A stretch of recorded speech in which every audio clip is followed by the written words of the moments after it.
I'm Emily. It is so good to be here with you, Emily. And hello to all our friends watching and listening at home. How are you today, Paul? You look very happy. I am very happy, Emily. I went for a long walk in the park this morning. The sun was warm and the birds were singing. It was a beautiful start to the day. Oh, that sounds lovely. I love morning walks. They help me feel ready for the day. Yes, exactly. It gives me a good feeling. But Emily, I am also a little curious about our topic today. I am happy you are curious. Today, we are talking about something very special. We are talking about finding your purpose. Finding your purpose. That is a big topic, isn't it? What does purpose mean exactly in simple English? That is a great question, Paul. Think of purpose as your why. Why do you get up in the morning? What makes your heart feel full and happy? Ah, I see. So it is not just about work or chores. It's about the reason for our life. Yes, exactly. It's about living with intention. Instead of just doing the same thing every day without thinking, we live with a plan and a heart full of joy. Wow, I love that. Sometimes I feel like I'm just busy, but I'm not, intentional. Many people feel that way, Paul. We go to work, we eat, we sleep, and we do it again. But finding your purpose changes that routine into a journey. That sounds beautiful. But how do we find it? Is it under the bed? No, Paul, it is not under the bed. It's usually inside us, but we have to look for it. How do we look inside? Do we need a special map? In a way, yes. Our talents are like a map. What are you good at, Paul? What do you love to do? Let me think. I love talking to people, and I love fixing things. When a chair is broken, I feel happy when I fix it. That is a talent, fixing things and helping people. Maybe your purpose is connected to making things better for others. Oh, I never thought about a broken chair as a purpose, but it does make me feel useful.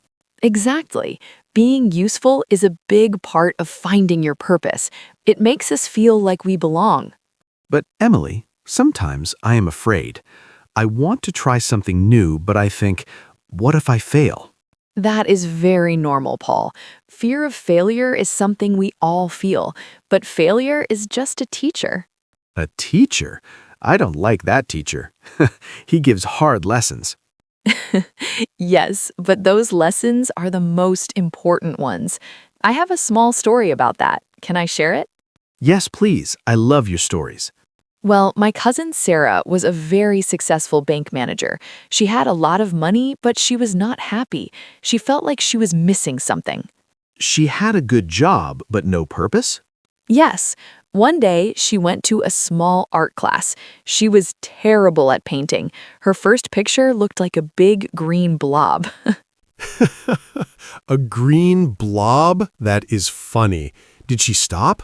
No, she felt a spark. She loved the colors and the feeling of the brush. She realized she loved creating things. So she quit the bank? Not immediately. She practiced every day after work. She failed many times, but she didn't care. She finally found what made her feel alive. Wow. So she is a painter now. Yes, she teaches children how to paint now. She doesn't have as much money as before, but she smiles every single day. That is so inspiring, Emily. She traded money for a happy heart. She did. She found her talent and she used it to help others. That is her purpose. I think I need to find my green blob moment. We all do. Don't be afraid to try something and be bad at it. That is how we find the things we love. You are right. I want to try cooking. I am not good at it, but I want to try making a big dinner for my friends. That is a wonderful goal, Paul. Cooking for friends is a way to show love, and love is a huge part of purpose. Speaking of love and helping, I had a small moment this week. It was at the grocery store. Oh? Tell me what happened. I saw an elderly woman. She was trying to reach a box of cereal on a high shelf. She was very short and the shelf was very high. Oh, I know that feeling. I'm not very tall either. Yeah, I know. So I walked over and said, "Can I help you with that?" I reached up and gave her the box. That is so sweet of you, Paul. She gave me a big smile and said, "Thank you, young man. You made my morning easy." Wow. How did you feel when she said that? Honestly, I felt great. For the rest of the day, I had more energy. I felt light. See, that is a micro moment of purpose. Helping someone in a small way can reveal a lot about our path. So, purpose isn't always a big job or a famous life? No, not at all. It is often found in the small things we do for others. It is about being a light in the world. I like that. Being a light. It makes the world less dark for everyone.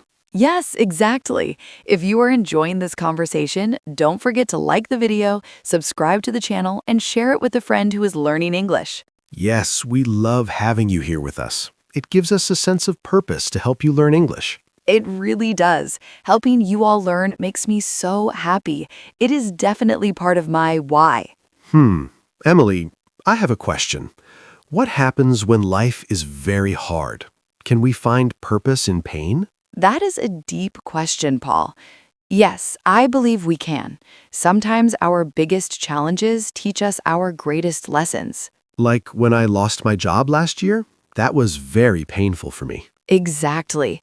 At that time, you were very sad. But what did you do during those months? Well, I spent a lot of time reading, and I started helping my neighbor with his garden because I had free time. And now? You love gardening and you have so much more patience. The challenge changed you. It did. I learned that I am strong.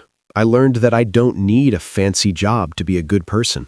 That is a huge discovery. You transformed a difficult time into a moment of learning. It was like a purpose was growing in the garden with the vegetables. I love that image. Purpose growing in the garden. It takes time, doesn't it? It really does. You can't rush a tomato, and you can't rush your life's path. That is a great point, Paul. We need to be patient with ourselves. I'm thinking about something else now. Some people say we should listen to our hearts or listen to God. Yes, that is very important for many people. Taking time to be quiet is a great way to hear that inner voice. I agree. The world is so noisy. My phone is always making sounds. Ping, bleep, ring. Yes, it is hard to hear your heart when your phone is talking so loud. I started turning my phone off for 1 hour every evening. I just sit and think, or I pray. That is a beautiful habit, Paul. In the silence, we can feel what is truly important. I feel more peaceful. I feel like I am listening to what God wants for me, not just what the internet wants for me.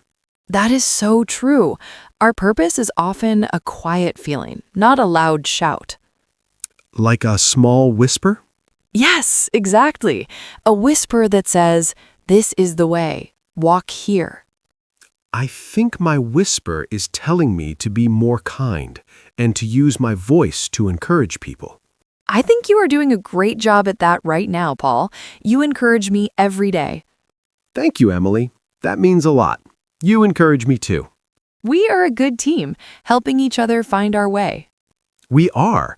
Oh, Emily, I just realized something funny. What is it? When we started talking about purpose, I thought you said purchase. I was thinking, why are we talking about buying things? No, Paul, not purchase. We are not at the mall. I was so confused. I was thinking, Emily wants me to go shopping to find my life's meaning? Well, a new pair of shoes is nice, but it won't give you a purpose. Yes, I know that now. Purpose, not purchase. My English is still improving. That is a great example of a small misunderstanding, but purpose is much more valuable than any purchase. I agree. You can't buy a happy soul. You have to build it. That is a beautiful way to say it, Paul. Building a happy soul. It takes work, though, like building a house one brick at a time. Yes, one kind word, one fixed chair, one painting of a green blob. Hey, don't forget my cooking. One burnt dinner at a time. Even a burnt dinner can be a memory with friends. That is purpose too. True. If we laugh together, it was a good dinner. Exactly. If you are still listening, comment heart below. We want to know you're with us. Yes, comment heart. It is such a good word for this topic. It really is. Everything starts in the heart. So, Emily, if someone is listening and they feel lost, what is one simple thing they can do today? I would say do one small thing for someone else. Don't think about yourself for 1 hour. That is a great tip. Help a neighbor, call a friend, smile at a stranger. Yes, when we focus on others, our own purpose often becomes clearer. It's like the light we give to others shines back on us. Wow, Paul, that is very poetic. The light we give to others shines back on us. I love that. Thank you. I think the morning walk helped my brain today. I think so too. You are full of wisdom today. I'm just trying to live with more intention, like you said. You are doing it, Paul. Every day is a new chance to try again. Even if we failed yesterday? Especially if we failed yesterday. Today is a clean page in your book. I like that. A clean page. I can write a better story today. We all can. We are the authors of our own lives. That is a big responsibility, but it is also very exciting. It is. It means we have the power to change. I feel very motivated now, Emily. I want to go home and fix that broken shelf in my kitchen. Go for it, Paul. Fix that shelf with purpose. I will, and I will think about how it makes my kitchen better for my friends. That is exactly the right spirit. We talked about so many things today, Emily. It was a really good chat. It was. Let's remember what we talked about. Well, we talked about how purpose is our why, our reason for living. Yes, and we talked about using our talents, even if we are not perfect at first. Like the painting of the green blob. Exactly. And we talked about how fear is just a teacher. We shouldn't let it stop us. And my favorite part was talking about helping others, like the lady at the store. Yes, small acts of kindness are huge, and taking time for silence and listening to your heart or God. It really is a journey. It's not a destination you reach and then stop. No, it's a way of walking through life. I'm glad I'm walking this path with you, Emily. Me too, Paul, and with all of our listeners. Yes, thank you all for joining us channel today. We hope this conversation helps you feel more confident in your life and your English. Remember to subscribe to the channel so you can join our next conversation. And please like the video and share it with someone who needs a little encouragement today. And don't forget to comment heart below. We want to see your comments. Yes, tell us what makes your heart happy. We love to read your stories. It was a pleasure as always, Emily. The pleasure was all mine, Paul. See you next time, everyone. Bye-bye. Goodbye.